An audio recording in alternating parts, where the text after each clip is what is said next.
Jeg starter lige med at præsentere mig selv. For dem, der først lige ser med nu her. Mit navn er Brian. Jeg holder til over i Vestjylland i Esbjerg. Og jeg er i gang med at lave en homebrew flippermaskine. Det er det, man kalder en hjemmelavet flippermaskine. Og også er der ikke så mange af her i Danmark. Jeg er vist den eneste. Så jeg tænkte, at jeg vil filme det og dele det lidt med jer, fordi at der er jo nogen, der synes, det er spændende. Jeg synes selv, det er spændende. Det er så langt, jeg er kommet. Vi har en tom kasse indtil videre. Jeg er i gang med playfieldet. Temaet er Donald Trump, som... det startede som en skør idé. Nu er det ikke helt en idé mere, men han har jo bidraget med mange skøre ting. Meget materiale, der er godt at bygge af. Noget, man kan grine eller græde af. Så der er nok at tage i hvert fald. Så det startede som en skør idé, men jeg tænkte, det kunne være lidt sjovt. Jeg står lige lidt her tæt på, og jeg har fået min sidste film, der var det ude i mit værksted, og der var lyden rigtig elendig. Den er stadig dårlig herinde. Så jeg prøver at tale langsomt og tydeligt og stå her. Og så bagefter, så tager jeg lige kameraet lidt rundt og viser lidt tættere på, hvordan det ser ud. Jeg havde købt en kasse over i Odense, over ved Julian, som jeg har slebet og fået noget betrugt med noget guldfilm. Det der guldfilm, det ser super lækkert ud. Det er lidt tyndere, og det klistrer ikke så godt som de der almindelige Decals klistermærker, som man plejer at bruge, så det er, jeg synes, det er fint nok. Men man kan godt se, at det skulle måske være slebet lidt pænere. Den ser hjemmelavet ud, sådan er det. Den er hjemmelavet. Og så har jeg designet mine egne side rails og fået det hele pulverlakeret ved noget, der hedder HH Powdertech her i Esbjerg, som har lavet et rigtig fint og billigt stykke arbejde. Det er, man kan ikke lige se det på filmen, men det er fuldt med sølvglimmer. Orange med sølvglimmer. Ja.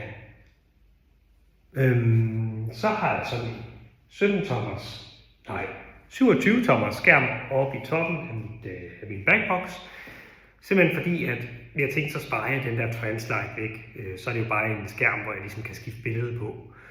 Også fordi, hvor jeg vil gerne have det så højt op som muligt, fordi så kunne man ligesom fornemme, at Donald Trump sad der og lige sådan ved et højt skrivebord og lidt kiggede ned på en. Så det synes jeg kunne være lidt sjovt. Det er nok ikke særlig rart at spille med i virkeligheden. Det er lidt ligesom de der Jersey Jacks med deres 27 tommer skærme. Altså den er så stor, så det er lidt svært at følge med, hvad der egentlig sker på den skærm der. Og det at rykke den endnu højere op, det tror jeg ikke gør det bedre. men det er en gimmick.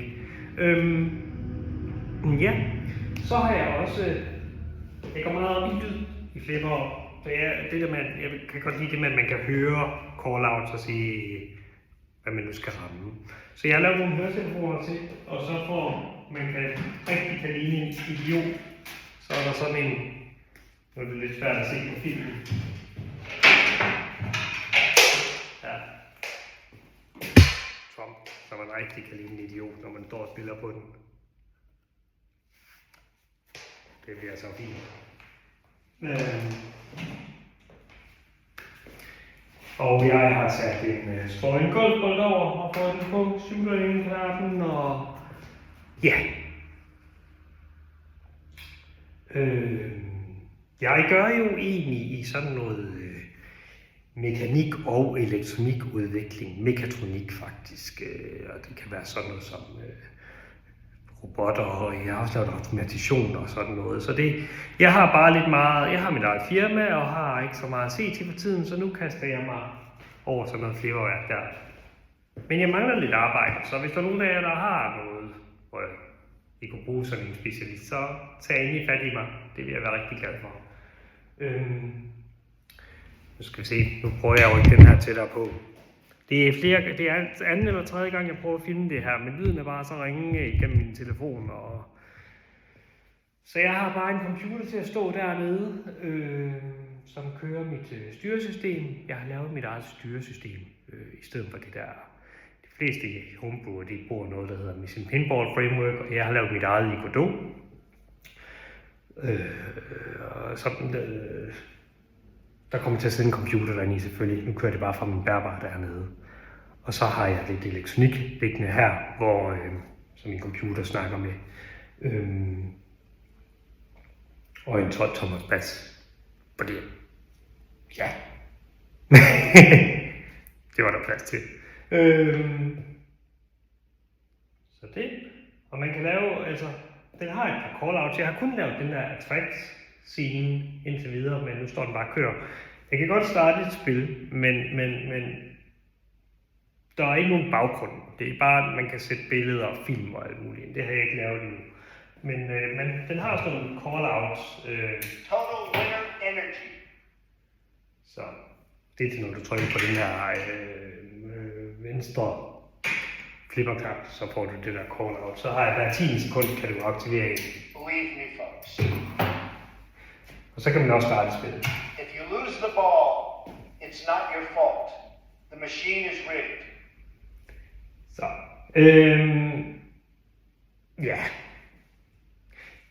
Softwaren er ret nørdet, og det er jo mig selv, der har lavet styresystemet, men det er lavet i Godot, og det er endnu mere niche næsten, altså bare, det er også meget niche. Og det at lave sit eget styresystem, det er rigtig niche. Så jeg tror ikke rigtigt, der er nogen af jer, der er interesseret i at høre om det, men jeg kan godt fortælle om det, hvis I kan skrive en kommentar, hvis I gerne vil have, at jeg laver noget med at uddybe det. Men til at starte med, så det er lidt svært at se på skærmen, men jeg tæller forskellige typer targets og spinners og alt sådan noget, så det er bygget op.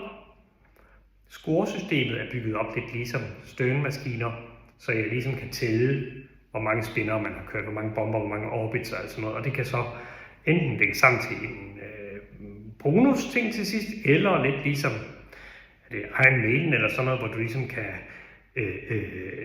nulstille det, og så bliver det ganget med en faktor og bliver en del af en score eller sådan noget. Man kan lave nogle mystiske ting med det. Så. All lost. Sad. When I launch that ball, it goes places. Beautiful places. You played tremendously. Så der drainede jeg lige bolden en masse gange. Så snakkede han bare. Jeg prøver lige om jeg kan få taget nogle lidt bedre billeder eller film af det her.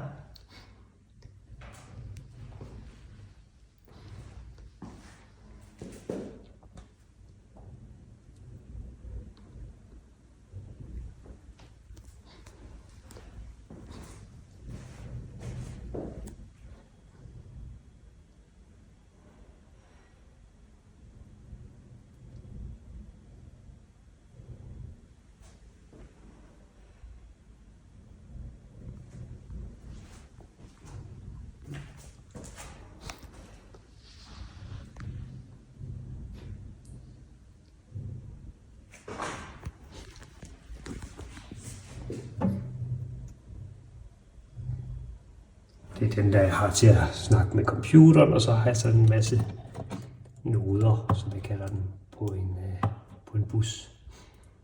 Og der går knapper ind til hver af dem, hvor man kan sætte sådan en board på, så de også kan styre en coil eller en stepmotor eller forskellige ting.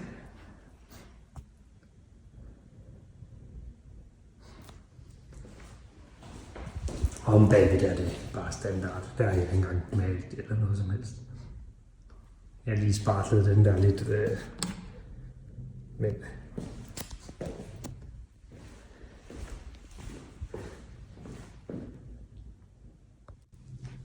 og her er min lille prototype flipper ting, som jeg mest bare havde prøvet bare for at se, om min elektronik virker med at det med at styre coils og alt det, og det ikke støjer, og det er lidt svært at forklare for folk, der måske ikke lige helt har forstand på det, men det laver en masse elektrisk støj og træk med sådan nogle spoler der. Og så bare for at se, om det virkede og var pålideligt. Og jeg burde have lavet dem der, eller jeg har lavet dem, så de er meget beskyttet over for EMC og alt sådan noget, men derfor så skal man jo lige teste, om det virker alligevel. Men der er de 2 strømforsyninger, der ryger ind i bagboksen derinde. Der er en strømforsyning til coilspændingen og en til resten. Og så er planen, at jeg overvåger alle coils, der sidder print, de sidder på hver coil, og så overvåger jeg temperaturen på dem og holder øje med udgangen, om den slukker og alt det. Og hvis der sker nogle kritiske fejl, så slukker jeg simpelthen for strømforsyningen med et solid state relæ. Så jeg blev helt vildt skuffet over, dengang jeg samlede den her, fordi at jeg havde planer om, at jeg skulle bare ikke pille ved de her mekanikkomponenter. Det skal jo bare købes færdigt, fordi at det er dog 70 års udvikling bag, vi har masser af folk og sådan noget. Men så da jeg skulle samle det der flipperarm der, jeg har ikke så meget erfaring i at samle flipper faktisk, men de der bolde der, det er virkelig noget skrammel at samle. Altså dem der andet, de bliver jo simpelthen overspændt så nemt, altså man kunne næsten ikke spænde det hårdt nok. Så jeg har faktisk, jeg har lavet min egen her, som jeg har fået 3D-printet, hvor jeg har lige forlænget den 5 mm her til bolden, sådan så man lige kan have meget nemmere ved at klemme på den, og så har jeg lavet det om, sådan så i stedet for at, jeg ved godt, det er en amerikansk en, men den svarer nogenlunde til en M5'er, den der, så den er det så blevet til en M6'er i stedet for. Og så er det en brædebold, hvor der er et firkantet hul dernede i, som den låser sig fast i. Så man kan ligesom købe dem her i noget ordentligt stål, der er sådan noget konstruktionsstål, eller sådan noget, hvor man ligesom ved, hvad det kan holde til. Og worst case, så kan man få nye i et byggemarked. Jeg har forlænget den 5 mm og større bold, og så har jeg lavet den der, så man kan vende den, så den kan bruges både til højre og venstre side. Hvis der er nogen af jer, der har lyst til at prøve sådan nogle her, så har jeg et par stykker. Jeg tror, jeg kan sælge dem for 50 kroner per styk. De er 3D-printet i massiv rustfri stål, så det ser ud til, at det virker. Ja. Og den der troffen, den der bøvler jeg også lidt med, at jeg prøver på at lave min egen af. Ikke fordi der er ikke så meget galt med de andre, bortset fra, at de er sådan, de er lavet af noget 4 mm tyk jern her, simpelthen fordi at når de jammer, så al energien bliver fyret lige ud i pladedelene, så det formerer sig, tænker jeg. Så det er derfor, de har forstærket det så meget.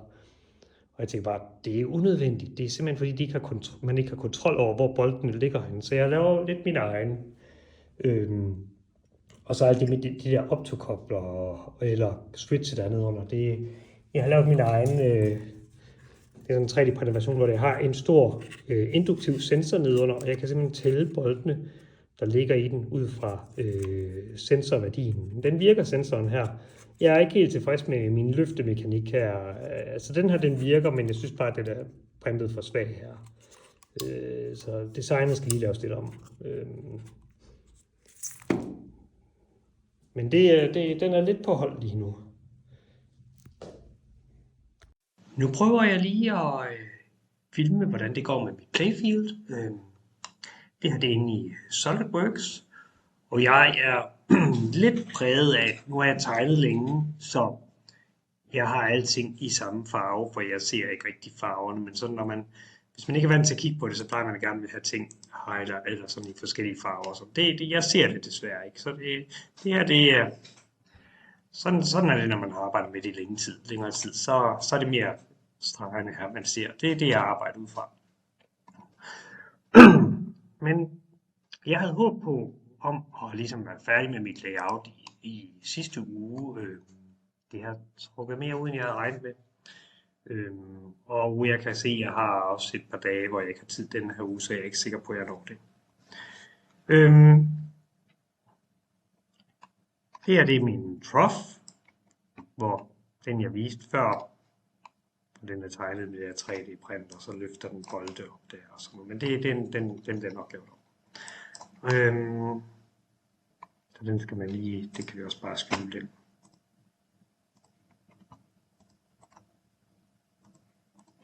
Godt. Så jeg tænker, og det kan godt være, at det ændrer sig selvfølgelig, at de her nederlanes her, det er meget inspireret af Circus Voltaire. Lidt minimalistisk. Måske også for minimalistisk, det ved jeg ikke. Jeg tænkte bare, nu prøver jeg det. I min prototype, der havde jeg sådan nogle induktive sensorer, sådan nogle industrinogen, der sad nede under. Dem er jeg gået væk fra, fordi at jeg havde, meget har jeg, omkring 7 stykker, tror jeg, på min prototype, og ud af dem, der var der 2, der ikke virkede. En, der slet ikke virkede, og en, der kun virkede nogle gange. De har åbenbart noget selvkalibrering i sig, og så lige pludselig så er det ikke følsomt nok over bolden, og det er ikke godt nok. Så der bliver de her mini-rollover switche i stedet for, og det bliver der også de fleste andre steder på mit playfield selvfølgelig, og så også en optog-switche. Jeg har ikke rigtig tænkt så meget på lys. Jeg er begyndt på det.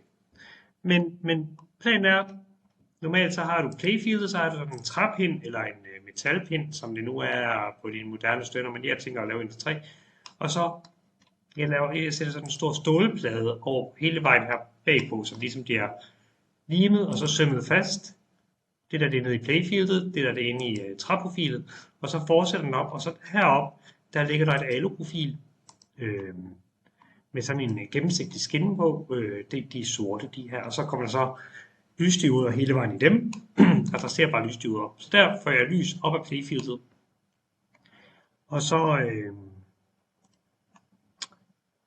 tænker jeg lidt, jeg overvejer, det man kan I godt se, de er sådan, jeg tænker, de her, de skal 3D-printes. Der skal være plads til gummiet her rundt. Normalt så har man de der stag. Men jeg 3D-printer dem her med noget gummi rundt, og så tror jeg måske, der kommer et klistermærke ovenpå, og så en plade ovenpå, en gennemsigtig plastikplade eller sådan noget, ligesom man lidt har nogle dage normalt. Og dem der, jeg er ikke sikker på, om de bliver lavet på en resinprinter, eller muligvis, jeg tror faktisk mere, at jeg er på at lave dem på en trådprinter med TPU. For TPU, det er simpelthen ikke til at ødelægge, det holder bare til nærmest alt. Og det der resin, det er jo lækkert nok, men man ved aldrig rigtigt, hvor godt det holder i virkeligheden. Men lige pludselig så kan det være, at det bare warper, eller begynder at bevæge sig på grund af UV-lys igen, eller sådan et eller andet. Så jeg tror rigtig mange af delene her, det bliver printet i TPU. Også denne her for eksempel. Og så der er sådan nogle targets, der er gemt ind. Planen er lige den der, den skal være sådan en, der kan hæve sig op og ned. Så man ligesom har bolden, der kan komme flyvende her rundt. Og så er det sådan den der op eller ned, så bliver den så guidet herned, og så skal det så være, det skal være sådan, så den kan komme den her vej, og så ned i skubben, eller fortsætte rundt. Jeg overvejer også at lave sådan en hæve-sænke en her også, så man kan vælge, om det kører den der vej, eller kan køre ud den der vej, som alt det, så man skyder den her vej op. Og det samme, hvis bolden kan trille den her vej. Jeg tror, jeg laver sådan 2, der kan køre op og ned der. Jeg ved det ikke helt. Jeg kan se, der er sådan et blind spot her. Eller et blind spot. Men der skal være et eller andet her. Jeg ved ikke helt hvad endnu. Heroppe der kommer der noget, der kan køre op til noget rampeværk. Jeg tror, der kommer 1, måske 2 ramper, der kan køre op her, og så rundt her og køre herned. Jeg tror ikke, jeg tegner den der rampe i kat, for det bliver nok for besværligt. Jeg tænker, det bliver lige så nemt bare at lave den i virkeligheden. Og så tror jeg meget, at det her op, det bliver ligesom dækket af med sådan ligesom en stor pladeagtig, så man ikke helt kan se ned til bolden. Og så er det ligesom måske et slags upper playfield. Den del har jeg altid overhovedet ikke planlagt eller tænkt på, fordi det er først nu her, når jeg kan ligesom se det, at jeg kan tænke, at jeg ligesom kan se, nå ja, det kunne måske give mening at have det. Og hvad der skal være deroppe, det ved jeg ikke, og det er jeg heller ikke sikker på, at jeg lige sådan kan planlægge i hovedet nu her, fordi lige så meget kan jeg ikke helt visualisere for mig lige. Nu starter jeg med det her, tænker jeg. Jeg skal lige have planlagt, hvad det jeg vil have her, eller om det her skal flyttes op. Det er også præget lidt af, hvad mine første tanker har været om et playfield, hvordan det skulle være. Og det kan godt være, at jeg bare skal gå helt væk fra det her layout. Jeg gad bare rigtig godt at have noget, der var ret færdigt layoutmæssigt i denne her uge, så jeg ligesom kan gå i gang med at producere noget. Ja. Den her, det er så min egen EEPROM, der også ligger ind på et skrivebord. Og se, så har jeg havde nogle huller i det der bærebeslag, der holder playfieldet, men det er fordi, at